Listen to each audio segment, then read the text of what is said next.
Aujourd'hui, je vais vous présenter le dernier livre de Joseph O'Connor, qui s'appelle donc Le Bal des Ombres, et qui est sorti début janvier aux éditions Rivage. Donc c'est le 5e livre de Joseph O'Connor que je traduis. Donc je connais bien cet auteur, effectivement. J'ai eu l'occasion donc de pouvoir comparer les différents livres. Celui-là a quelque chose de particulier, c'est qu'il y parle d'un auteur qu'il apprécie énormément. Il s'agit de Bram Stoker, donc qui est le grand auteur irlandais qui a inventé le personnage de Dracula. Ce qu'il faut savoir, c'est que Joseph O'Connor, en fait, a été familiarisé très très tôt à Bram Stoker et à tout cet univers un peu gothique, parce que il avait en fait une grand-tante qui habitait Dublin, chez qui il allait régulièrement quand il était enfant, et qui adorait raconter des histoires qui faisaient peur. Donc régulièrement, elle leur racontait des tas d'histoires, et il y en avait une en particulier qui plaisait beaucoup à Joseph O'Connor. Elle racontait que son grand-père à elle, donc enfin, je ne sais pas à quelle époque exactement, au 19e siècle, était allumeur de réverbères. Bon, ça nous ramène un petit peu en arrière. Et un soir, donc où il faisait sa tournée, il est tombé sur Bram Stoker. Alors après, il y avait plusieurs versions, parce que chaque fois qu'elle racontait l'histoire, c'était différent. Ça pouvait être juste que il l'avait vu, et puis des fois, c'était carrément, il l'avait invité à manger à la maison, quoi. Donc du coup, très très tôt, Joseph O'Connor a été fasciné par Bram Stoker. Il a lu Dracula, et en fait, c'est un livre qui l'a énormément passionné, et il le relit environ tous les 4 ou 5 ans. Et une chose qu'il a dite récemment quand il est venu à Paris qui m'a vraiment intéressée, c'est que à quoi est-ce qu'on reconnaît un vrai livre de littérature? C'est qu'en fait, on peut le relire régulièrement et chaque fois, on va y trouver quelque chose de nouveau, de tout à fait passionnant et fascinant.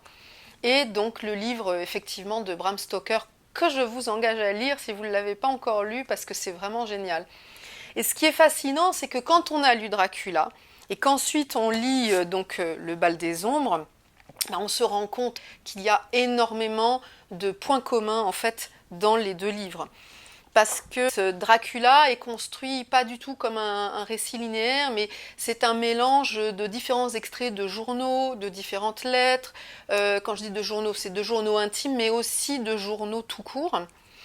Et donc, il y a une grande diversité en fait dans l'expression, ce qu'on retrouve tout à fait chez Joseph O'Connor dans ce livre-là, puisque en réalité, ce sont des morceaux de texte que Bram Stoker envoie à Ellen Terry qui a envie de reconstituer une biographie de Henry Irving, dont je vais parler un peu plus tard. Donc ce livre-là aussi est constitué de différents extraits de lettres, de journaux intimes, voire donc d'extraits aussi de presse, et même d'enregistrements sonores qui ont été ensuite tapés. Et d'ailleurs, on peut aussi retrouver ce genre de façon de construire un roman dans d'autres livres de Joseph O'Connor. Et ça, j'avoue que, comme j'avais pas lu Dracula avant, mea culpa, je m'en étais pas du tout rendu compte, mais dès Redemption Falls, par exemple, on avait cette façon de construire le récit en mêlant voilà, des journaux, des lettres, etc., ce qui donne une multiplicité de points de vue. Ce qui donne donc la possibilité à un auteur de raconter l'histoire sous des manières en fait qui sont très différentes et qui sont tout à fait complémentaires. Donc ici, Joseph O'Connor nous raconte l'histoire de Bram Stoker, qui au départ donc est un jeune Irlandais protestant qui a une enfance très difficile parce qu'il est malade, on ne sait pas exactement ce qu'il a. Mais pendant des années, il est alité, ne bouge pas, et donc c'est une enfance très très difficile. Et à partir du moment où il va être guéri, il va vouloir vraiment devenir quelqu'un de très sportif, il va vouloir faire ses preuves. Donc on peut imaginer que sa quête de reconnaissance littéraire aussi, elle prend sa source là-dedans. On peut imaginer que c'est un enfant qui a sans doute été nourri par les histoires, puisqu'il ne pouvait pas sortir de sa chambre, et que ça lui a donné donc cette imagination délirante. Donc ensuite, il va avoir un petit emploi de rond de cuir dans une administration absolument sans intérêt, jusqu'au jour où étant critique de théâtre par ailleurs, il rencontre Henry Irving qui est son idole en quelque sorte. Alors Henry Irving a vraiment existé, puisque, bon, bien entendu, tous les personnages qu'on rencontre dans le roman, enfin à quelques exceptions près bien sûr, sont des personnages qui ont réellement existé, qui sont historiques. Donc c'était un très très grand acteur de théâtre à la charnière entre 19e siècle et 20e siècle. Il jouait Shakespeare comme personne. Et à un moment, il rachète un théâtre à Londres qui s'appelle le Lyceum pour lui redonner vie et puis jouer exactement ce qu'il veut, à la manière qu'il veut. Et il décide, pour ne pas avoir à se préoccuper de tout ce qui est administratif, parce qu'évidemment c'est tout à fait fastidieux, c'est pas digne d'un grand artiste comme lui, il engage Stoker qu'il a rencontré à Dublin. Donc Stoker vient à Londres sans savoir du tout de quoi il s'agit, puisqu'il n'a jamais travaillé dans un théâtre. Au départ, il est totalement écrasé par l'ampleur de la tâche, parce que le Lyceum est une ruine en fait. Et c'est un théâtre, un endroit qui est absolument fascinant. Il y a beaucoup de descriptions dans le livre qui moi m'ont énormément plu, parce que justement, plus on lit le livre et plus on se dit mais en fait c'est le château de Dracula, le Lycéum. Et plus on avance dans la découverte de cet endroit fascinant, plus effectivement on comprend que voilà, le château de Dracula est inspiré par le Lycéum. Alors bon, évidemment, on ne sait pas si dans la réalité c'est ça qui a inspiré Bram Stoker, mais en tout cas c'est ce que Joseph O'Connor nous pousse à croire. Et une multitude de choses qui sont présentes dans le roman de Joseph O'Connor vont être les échos en fait des éléments que l'on retrouve dans Dracula. Alors beaucoup de gens ont spéculé en disant que donc Henry Irving était en quelque sorte la personne qui avait inspiré le comte Dracula. C'est possible, on n'en est pas certain, mais c'est tout à fait possible. Il y a une seule personne qui existe réellement, qui est citée dans Dracula, c'est Ellen Terry, puisque à un moment, donc dans le livre Dracula, il a cité son nom parce que donc c'était une comédienne qui était extrêmement célèbre. Parce que aussi un des grands intérêts du livre, outre le fait donc qu'il nous explique un peu la jeunesse de Dracula, c'est le rapport qu'il va y avoir entre Bram Stoker, Henry Irving, donc le propriétaire du théâtre, et Ellen Terry, qui est la Sarah Bernhardt anglaise en fait à l'époque. Elle était mais monstrueusement connue. Elle était tellement géniale que les gens allaient la voir, parce qu'à l'époque le théâtre pouvait être bon marché, et c'était vraiment une star. Donc à un moment, les trois personnages vont se retrouver, et il va se nouer entre eux des relations tout à fait intéressantes, parce qu'on a donc Irving qui est le grand caractériel, le grand shakespearien, tempétueux, etc. Ellen Terry qui est une femme extraordinaire. Mais vraiment, moi je pense que c'est le personnage féminin le plus réussi que Joseph O'Connor a pu créer. Je vais vous lire après un petit extrait justement où c'est elle qui s'exprime. Et puis donc Bram Stoker qui est quelqu'un plutôt de réservé, qui a beaucoup d'angoisse, qui ne parle pas beaucoup, en tout cas disons qu'il ne la ramène pas, et qui est tout en retrait, qui justement doit gérer tout ce que les autres ne veulent pas faire en fait. Et on sent que c'est un personnage donc, qui a vraiment une double vie, puisque d'un côté il y a le théâtre, et puis de l'autre côté il y a sa vie d'écrivain, qui est complètement séparée, même si les deux évidemment se nourrissent l'une et l'autre. Je vais vous lire donc le petit extrait donc, qui est à la fin du livre, à un moment donc, où Ellen Terry se trouve dans un restaurant, donc c'est à la fin de sa vie, donc c'est déjà une vieille dame. Un restaurant théâtral et à la mode. Souris, ma vieille, il y a sûrement quelqu'un ici qui te connaît, on est au Savoy, c'est rempli d'acteurs, d'impresarios, de gens du spectacle. Tu ne veux quand même pas qu'ils te voient regarder sans cesse ta montre. Ça les attirerait à ta table et ça déboucherait sur des conversations que tu n'as pas envie d'avoir. Un gin peut-être ? Non, pas toute seule. Mais où diable peut-il être ? Déjà 20 minutes de retard. C'est du show tout craché. Toujours en retard. Il le fait exprès, il en a le pouvoir, et il est tellement occupé. Son temps compte davantage que le tien, ma pauvre. Quel idiot pompeux. Quel fichu idiot pompeux. Quel fichu égoïste d'idiot pompeux avec sa fichue barbe. Christ de miséricorde. Regardez-moi ce misérable quatuor à cordes là-bas sous le dais. Il scie et pince les cordes comme les 4 cavaliers de l'Apocalypse. Pas une once de musicalité ni de beauté là-dedans, tous autant qu'ils sont. Imaginez combien Haydn a souffert pour produire pareille beauté. S'il avait entendu cette horde de goules en gilet de satin, il aurait brûlé son violon et se serait fait barbier. Imaginez ce que ce serait d'être marié à l'un d'eux, ou à n'importe quel homme. Les hommes, quand ils ont été fabriqués avec soin, sont merveilleux dans toutes sortes de rôles que la vie peut leur offrir. Ils font d'excellents amis, amants, mineurs de fond, dompteurs de lions, explorateurs de régions désertiques ou jamais cartographiées, papes, tireurs, compagnons de beuverie. Ils sont d'une simplicité admirable, si prévisible que c'en est apaisant. Parlez avec un homme pendant un quart d'heure, et vous le connaissez définitivement. Jamais plus il ne vous surprendra, il en serait bien incapable. Le lui demander ne ferait que l'effrayer. Seulement, hélas, ils ne font pas de bons maris. N'importe quelle femme rencontrée par hasard, dans la queue pour les fruits et légumes par exemple, ou à côté de vous dans le train, ferait un meilleur mari que pratiquement tous les hommes jamais venus au monde.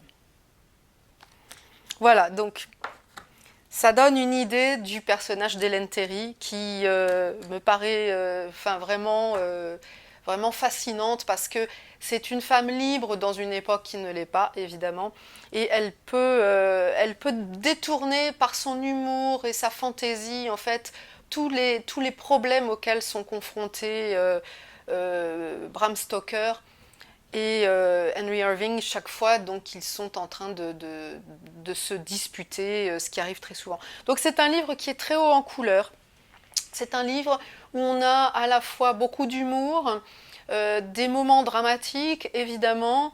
On a par exemple Jack l'Éventreur à un moment, donc, puisque c'est à cette époque-là que ça se passe, qui jette donc un voile de peur sur la ville épouvantable. Et Bram Stoker continue, lui il adore se promener la nuit, continue de se promener, même en se disant mon Dieu, je risque de tomber sur Jack l'Éventreur. Enfin, donc il y a toutes sortes de mythes de l'époque qui donnent vraiment au livre une contextualisation vraiment géniale. Il y a une chose aussi qui est très très importante sur laquelle Joseph O'Connor insiste beaucoup. Il a mis en incise du livre une citation du fils d'Hélène Terry, qui a écrit une biographie donc, de sa mère, dans laquelle il explique justement que chaque personne en soi a son double. Et on peut dire que c'est aussi un des fils conducteurs pour lire le livre, puisque bien entendu, Bram Stoker, on peut imaginer son double dans ses livres, etc. On peut imaginer, les acteurs évidemment ont peut-être pas là des doubles, mais des triples, des quadruples, etc. Et c'est valable sans doute pour toutes les personnes et pas seulement effectivement les personnages de théâtre ou les personnages de roman. Oui, ce qui est très important aussi à dire, c'est que Bram Stoker donc, est mort dans la pauvreté, il n'a connu absolument aucune gloire de son vivant, il a beaucoup écrit mais aucun de ses textes n'a marché. En fait, ce qui s'est passé, c'est que dans les années 20, il y a eu le célèbre film Nosferatu, et là, donc lui, il était mort depuis pas mal de temps déjà. Et en fait, c'est son épouse, Florence, qui a dit « Attendez, là, il y a un problème parce qu'ils ont pillé en fait le livre de mon mari et personne n'a payé pour ça. » Et elle était très très à cheval sur les histoires de droits d'auteur. Et donc, elle a fait un procès retentissant au producteur du film. Et c'est à partir de ce moment-là que les auteurs ont pu toucher des droits. Donc c'est quelque chose de vraiment capital pour tous les auteurs aujourd'hui. Donc il faut absolument remercier Florence Stoker parce que c'est grâce à elle qu'on a ces droits d'auteur. Et d'ailleurs ça, il le fait très bien ressortir dans le livre, puisque en fait, donc Bram Stoker a pu générer des droits parce qu'il a fait jouer le livre comme une pièce de théâtre. Et c'était de cette manière-là qu'on pouvait obtenir des droits d'auteur. C'est vrai que c'est une traduction qui est difficile parce que Joseph O'Connor est quand même un auteur très littéraire. Il a une langue qui est extrêmement travaillée. Alors l'enjeu ici, bon, il y en a plusieurs en fait quand on traduit. D'abord, c'est pas d'anachronisme parce qu'effectivement, on est dans une langue qui est celle d'aujourd'hui, mais en même temps, bon, on va pas non plus utiliser le vocabulaire que nous on utilise forcément tous les jours. Bon, ça, je pense que ça se sent déjà dans l'extrait que j'ai lu. Et puis, donc par exemple, moi je fais un travail sur l'argot, parce que j'adore ça. C'est une de mes marottes, ça, de travailler sur l'argot. Et donc chaque fois qu'il y avait des mots d'argot, comme les acteurs entre eux aiment bien en utiliser, bon, j'essayais d'aller récupérer des expressions de l'époque et pour restituer donc une couleur aussi au discours des personnages, mais sans bien sûr tomber dans une caricature en les faisant effectivement parler comme si le texte avait été écrit il y a 120 ou 130 ans par exemple. Donc ça, c'est vrai que ça fait partie des choses qui sont absolument essentielles, je pense. Oui. Et puis, dans le travail de traduction au sujet d'un auteur comme Joseph O'Connor, il y a une fidélité absolue à respecter. Parce que, voilà, comme je le disais, ce sont des phrases qui sont extrêmement construites, extrêmement travaillées. Donc il y a une rythmique de la phrase, il y a une musicalité. Bon, mais ça, c'est une banalité de le dire. C'est le premier du devoir des traducteurs et des traductrices, c'est respecter le rythme et la musique du texte, évidemment. Bon, chez Joseph O'Connor, parfois, bon, on a des phrases qui sont longues, on a des phrases qui sont parfois un peu complexes, et il y a des passages qui sont extrêmement descriptifs, qui sont très difficiles à traduire. Moi, je reviens toujours sur ce passage qui se passe dans le grenier. Donc il y a une fantôme dans l'histoire donc qui est souvent dans le grenier à regarder Bram Stoker qui est en train d'écrire sur sa machine à écrire. Et on est dans le grenier et il y a tout le vocabulaire des bruits qu'on entend, des lumières, des différentes lumières à travers la poussière, à travers une toile d'araignée. Enfin, c'est extrêmement compliqué. Donc ça, il faut vraiment essayer de se remettre dans les lieux. Et ce grenier, j'y ai passé du temps et il a vraiment fallu que je me le représente parce que sinon je ne pouvais pas le décrire. Parce que c'est pas un lieu qui existe évidemment, mais justement il faut vraiment se l'approprier, sinon on ne peut pas restituer les choses. La traduction, c'est pas prendre un mot et puis le décaler dans une autre langue. C'est ressentir les choses, les voir, les visualiser, ça c'est très important, et ensuite les restituer de la manière que l'auteur l'aurait fait s'il écrivait dans notre langue. Je crois que c'est la meilleure définition qu'on puisse donner de la traduction sans vouloir me vanter. Il y a vraiment une nécessité de s'approprier le texte. On ne peut pas... voilà, c'est vraiment important de se dire que ce n'est pas juste des mots qu'on traduit, c'est une écriture qu'on traduit. Donc effectivement, on ne traduit pas du tout de la même manière Joseph O'Connor. En tout cas, moi, je ne traduis pas de la même manière Joseph O'Connor que je vais traduire Jane Smiley, par exemple, ou Lauren Groff, ou Kevin Barry, effectivement. Même si il y a des points communs entre eux, même si ce sont de grands auteurs, bon voilà, c'est pas la même façon du tout d'appréhender les choses. Et même d'un livre à l'autre, parfois c'est pas du tout la même écriture non plus. Oui, ce qui est aussi difficile dans ce texte-là particulièrement, c'est que on passe de passages, alors comme l'extrait que j'ai lu, où donc ça c'est presque du stream of consciousness, du courant de conscience, puisque là on est vraiment dans la tête en fait d'Hélène Terry qui est dans ce restaurant à attendre Bernard Shaw qui n'arrive pas. Et à d'autres moments, on va avoir des passages, par exemple, très narratifs. À un moment au début du texte, donc Bram Stoker est dans un train. On a le déroulé du paysage que moi j'adore, parce que j'adore les choses descriptives comme le sait le faire Joseph O'Connor. C'est très poétique, c'est très très beau. Mais effectivement, c'est une écriture qui n'a rien à voir. Il y a aussi beaucoup de dialogue dans le texte, puisque parfois c'est un peu comme si on était au théâtre, on voit les personnages qui sont, comme je le disais, très haut en couleur, qui se répondent, qui s'envoient des vannes, etc. Donc là, il faut être vraiment au taquet sur les répliques. C'est comme si c'était du théâtre. Il faudrait que des acteurs puissent prendre le texte et le jouer, en quelque sorte. Donc on a voilà, une différence de tonalité suivant les différents chapitres qui peut être extrêmement variable. Donc ça, effectivement, c'est une adaptation permanente au texte et au ton employé par Joseph O'Connor qui peut effectivement passer de tout l'un à tout l'autre.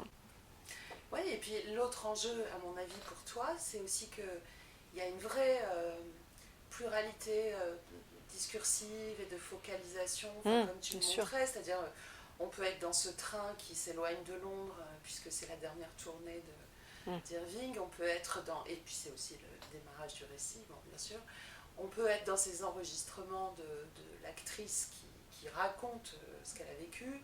Ça peut être un article de journal, ça peut être la description du théâtre ou des enjeux pour Stoker de à la fois tenir ce théâtre d'un point de vue très pragmatique et, et d'arriver à écrire alors qu'il n'arrête pas de se faire engueuler par Irving qui le voudrait tout à lui. Bon, voilà, il y a cette immense variété discursive, mais pour autant, il y a une puissance narrative qui traverse le roman qui fait que l'histoire...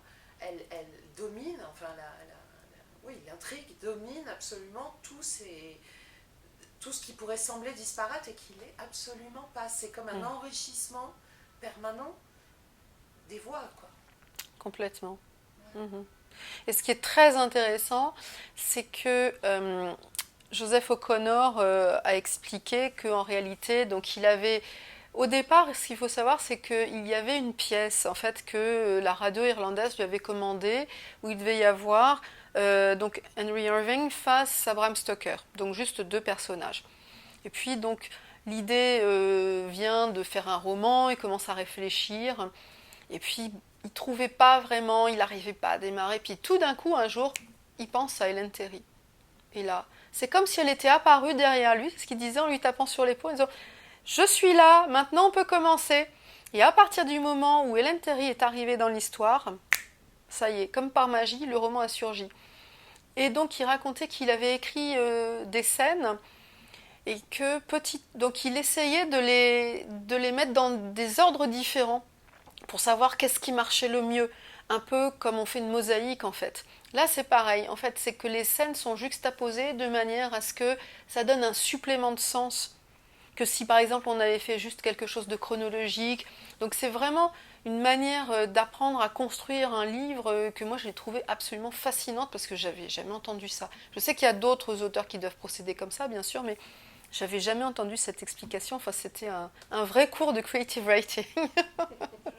Ce que j'ai vu aussi dans l'évolution de Joseph O'Connor, c'est que c'est peut-être un de ses livres les plus faciles à lire depuis assez longtemps parce qu'il réussit à avoir une grande profondeur, ce qui je pense ressort de ce que j'ai dit précédemment, et en même temps ça se lit très très bien. Je veux dire, c'est un livre qu'on commence, après on a envie de savoir la suite, de savoir ce qui va arriver aux différents personnages.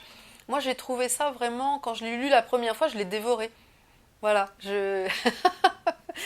bon, évidemment, j'avais hâte de le lire déjà avant, mais vraiment, c'est un livre que moi je trouve fascinant. Puis avec toutes ces thématiques, voilà, de Jack l'Éventreur et tout ça, on a Oscar Wilde aussi, à un moment, qui apparaît. Enfin, voilà, c'est un livre qui a vraiment un grand potentiel romanesque qui effectivement peut tout à fait vous passionner et vous empêcher de dormir. Voilà, donc tous les livres précédents de Joseph O'Connor sont disponibles en poche. Et moi je voudrais recommander pour ceux qui ne connaissent pas encore ce texte-là, donc qui s'appelle Les âmes égarées et qui en fait est un recueil de nouvelles. Donc c'est bien parce que vous aurez toutes sortes de textes différents et puis pour avoir une première approche de Joseph O'Connor, je pense que c'est vraiment intéressant. Ce sont des nouvelles qui sont plutôt contemporaines, donc qui se passent de nos jours en Irlande, aux États-Unis, en Angleterre, enfin voilà. Mais il y a vraiment, ce sont des textes qui sont très très forts, très très beaux et que je recommande vivement.